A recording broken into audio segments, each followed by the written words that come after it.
दोस्तों, कांग्रेस सांसद शशि थरूर को आप असल में इस समय किसका मददगार मानते हैं? क्या वो कांग्रेस नेता राहुल गांधी के साथ हैं या फिर प्रधानमंत्री नरेंद्र मोदी के साथ?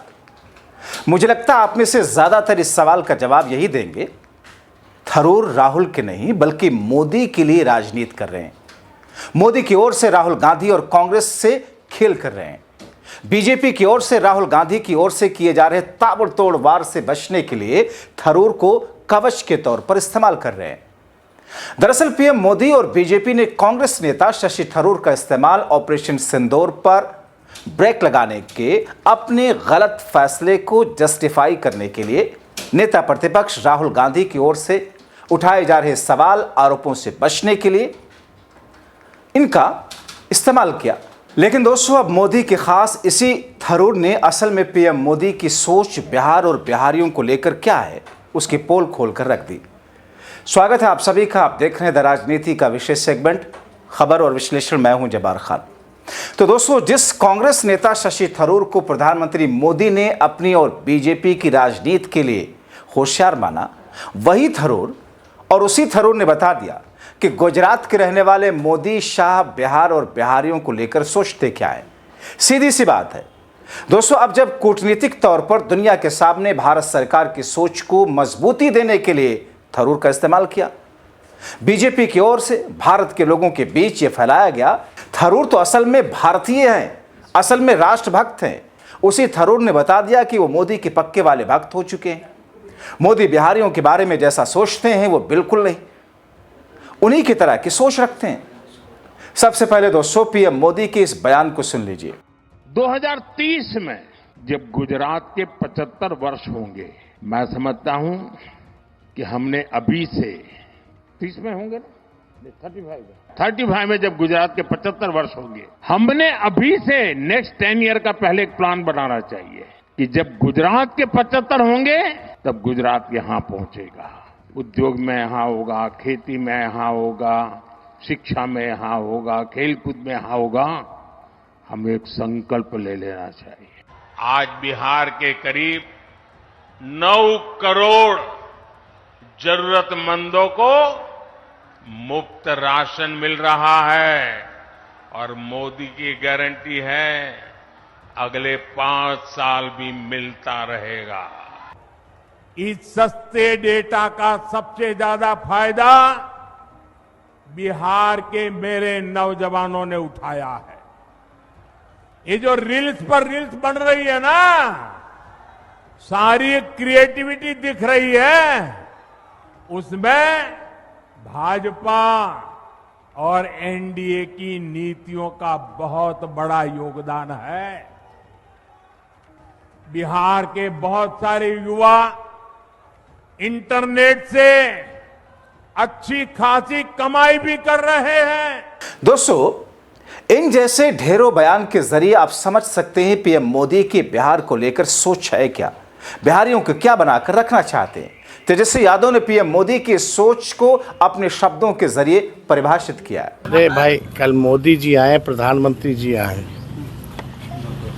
उनकी हर एक वाक्य, हर एक शब्द अगर आप सुनेंगे मोदी जी की तो नकारात्मक है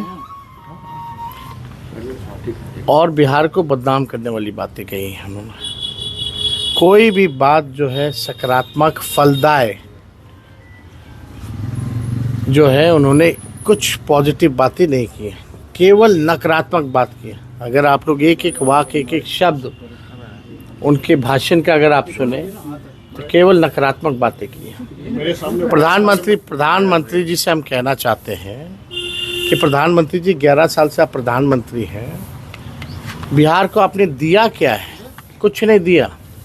गुजरात के तुलना में लगाएंगे फैक्ट्री गुजरात में, अब विक्ट्री चाहिए बिहार में, ये नहीं होने वाला है। SEZ गुजरात में, IT हब गुजरात में, सेमीकंडक्टर फैक्ट्री महाराष्ट्र से उठा करके गुजरात में, बुलेट ट्रेन गुजरात में।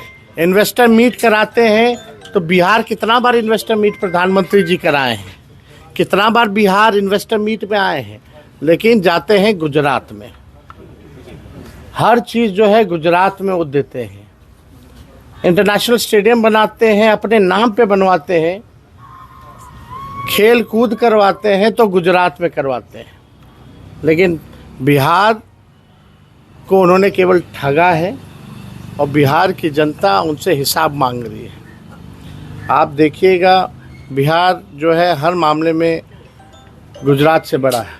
हर 10वां व्यक्ति जो है देश का वो बिहारी है, लेकिन उन्होंने बिहार के लिए क्या किया? केवल जो है बिहार को ठगने का काम किया प्रधानमंत्री जी ने। जितना उन्होंने गुजरात को दिया उसका 1% भी नरेंद्र मोदी जी ने बिहार को जो है नहीं दिया। तो बिहार की जनता बेवकूफ़ नहीं है, बिहार की जनता सब समझ चुकी है और हर चीज़ का हिसाब बिहार की जनता मांग रही है। मोदी जी और Amit Shah gift city, bullet train, semiconductor की फैक्ट्री सेज गुजरात में लगाएंगे, मोदी जी के नाम पर सबसे बड़ा स्टेडियम बनाएंगे, इन्वेस्टर्स मीटिंग कराएंगे और विश्व की सबसे बड़ी कंपनियों को जबरदस्ती महाराष्ट्र से उठाकर गुजरात ले जाएंगे। दूसरे देशों के प्रधानमंत्री, राष्ट्रपति को गुजरात ले जाएंगे। बिहार के हिस्से का शिक्षा, स्वास्थ्य, खेल, इंफ्रास्ट्रक्चर का सारा बजट गुजरात ले जाएंगे। 11 साल से डबल इंजन सरकार है। मोदी जी बताएं कि इन 11 वर्षों में उन्होंने बिहार को क्या दिया और गुजरात को क्या दिया। दोनों राज्यों की तुलनात्मक आंकड़ा पेश करें। ये तेजस्वी यादव का बिहार पर पीएम मोदी की सोच पर चोट है। अब देखिए बिहार को क्या बनाकर रखना चाहते हैं मोदी। उन्हीं के खास सोच के कांग्रेस सांसद शशि थरूर को उनकी इस सोच को समझिए। दरअसल दोस्तों, केरला के सांसद शशि थरूर ने छठ पूजा के मौके पर एक्स पर अपने सोशल मीडिया पर शुभकामनाएं दी, लेकिन अपनी पोस्ट में एक ऐसे शब्द का इस्तेमाल किया जिस पर बहस होना जरूरी है। और यह सोच एक पढ़े लिखे थरूर की सोच है। थरूर ने छठ पूजा के अवसर पर अपने आधिकारिक एक्स हैंडल पर 28 अक्टूबर की सुबह 2 तस्वीरें पोस्ट करते हुए लिखा, सभी को छठ पूजा की शुभकामनाएं। सुबह की चाय के दौरान मेरे बिहारी ड्राइवर का परिवार आशीर्वाद और प्रसाद लेकर के आया। इन्होंने इसके साथ में 2 तस्वीरें भी साझा की। पहली फोटो में ड्राइवर की पत्नी उनके माथे पर टीका लगा रही हैं। दूसरी तस्वीर में महिला और उनकी बेटी थरूर के साथ पोज दे रही हैं। अब बिहार के लोगों को इस बात पर आपत्ति है कि उन्हें बिहार से आए एक शख्स को ड्राइवर बताने की जरूरत आखिर क्या पड़ी। मेरे बिहारी ड्राइवर कहने पर आपत्ति लोग जता रहे हैं। इसके बदले थरूर ये लिख सकते थे, Bihari's family who played an important role in my life, यानी मेरे जीवन में अहम हिस्सा रखने वाले बिहार का परिवार, छठ की शुभकामनाएं। आप में से कोई भी हो सकता है, कोई काम छोटा नहीं होता, मैं भी मानता हूं, लेकिन यहां थरूर के सामने जिन बिहारियों को छठ की शुभकामनाएं दी जा रही थी उसमें अपने साथ काम करने वाले बिहारी के जॉब प्रोफाइल बताने की आखिर उनको जरूरत क्या थी। थरूर ने जिस तरह से शुभकामनाएं दी उससे तो यही लगता है कि वह करोड़ों बिहारियों के संघर्ष को निचले स्तर पर देखने की सोच उनकी है। सोचिए केरल के जो लोग उनके साथ काम करते होंगे, क्या उन्हें ओणम के त्योहार पर इसी तरीके के थरूर शुभकामनाएं देते होंगे। वैसे केरला के रहने वाले शशि थरूर के लिए अपने राज्य पर प्राउड करने का पूरा अधिकार है। विश्व बैंक की 2025 की रिपोर्ट के अनुसार भारत में 75 मिलियन लोग अत्यंत गरीब $3 प्रतिदिन के हिसाब से कम में जी रहे हैं। लेकिन इस बीच केरला ने चमत्कार कर दिखाया। वो भारत का पहला राज्य बन गया जिसने अत्यंत गरीबी को पूरी तरह खत्म कर दिया। ये उपलब्धि केरला मॉडल की ताकत को दर्शाती है जिस पर दुनिया भर में चर्चा है। केरला नंबर 1 2025 को तिरुवनंतपुरम के सेंट्रल स्टेडियम में मुख्यमंत्री पिनराई विजयन ने, जिनके नेतृत्व में अत्यंत गरीबी मुक्त राज्य की घोषणा करेगा। नीति आयोग ने इसकी पुष्टि की है। केरला में चरम गरीबों को पूरी तरह समाप्त कर दिया। ये उपलब्धि विश्व स्तर पर चीन के बाद दूसरी है। नीति आयोग के 2021 के आंकड़ों में केरला की गरीबी दर पहले ही 0.7% थी, देश में सबसे कम। दोस्तों, ये कोई एक दिन की उपलब्धि नहीं थी। केरल में वामपंथी नेतृत्व वाली एलडीएफ और कांग्रेस नेतृत्व वाली यूडीएफ सरकार ने दशकों से शिक्षा, स्वास्थ्य, आवास को प्राथमिकता दी।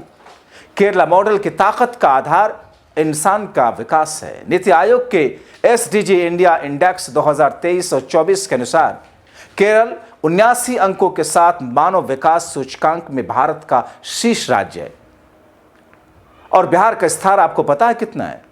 बिहार को उसी नीति आयोग जिसके सर्वे सर्वा पीएम मोदी हैं 57 अंक दिया, जो देश में सबसे निचला स्थान है। अब समझिए केरला ने विकास क्यों किया? क्योंकि यहां धार्मिक उन्माद नहीं है। ऐसा नहीं कि सद्भाव बिगाड़ने के प्रयास यहां नहीं हुए, लेकिन पुलिस प्रशासन की सजगता से किसी चिंगारी को आग बनने से पहले बुझा दिया जाता है।